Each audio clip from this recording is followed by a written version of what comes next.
Update news. जिल्ह्यात सध्या उन्हाचा तडाखा कमालीचा वाढला असून जनजीवन पूर्णतः विस्कळीत झाले आहे। शहराचे तापमान 42.6 अंश सेल्सिअसवर पोहोचल्याने दुपारच्या सुमारास रस्त्यांवर शुकशुकाट पाहायला मिळतोय। वाढत्या उष्णतेमुळे संचारबंदी सदृश परिस्थिती निर्माण झाली असून हवामान विभागाने पुढील 8 दिवस संपूर्ण विदर्भात उष्णतेच्या लाटेचा इशारा देत येलो अलर्ट जारी केला आहे। दुपारच्या वेळी रस्त्यांवर शुकशुकाट। गेल्या 2 दिवसांपासून तापमानात मोठी वाढ झाल्याने नागरिकांच्या अंगाची लाही होत आहे। अतिनील किरणांचा प्रभाव आणि वाढता उकाडा यामुळे नागरिक अत्यावश्यक कामाशिवाय घराबाहेर पडणे टाळत आहेत।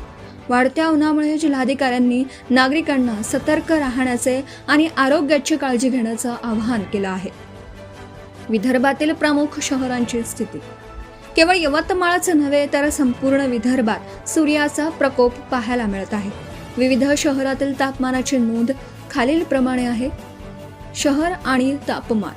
अमरावती शहर 42.8 अंश सेल्सिअस, वर्धा 43.5 अंश सेल्सिअस, यवतमाळ 41.6 अंश सेल्सिअस, गडचिरोली 42.6 अंश सेल्सिअस, वाशिम 42.4 अंश सेल्सिअस, नागपूर 42.2 अंश सेल्सिअस।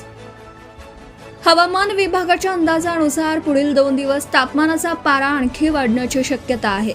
उष्णतेची ही तीव्रता कायम राहणार असल्याने प्रशासनाने दुपारी 12 ते 4 या वेळेत थेट उन्हात जाणे टाळण्याचे, भरपूर पाणी पिण्याचे आणि सुती कपड्यांचा वापर करण्याचे आवाहन केले आहे। संपादक Syed Mateen. Subscribe now and press the bell icon. Never miss an update.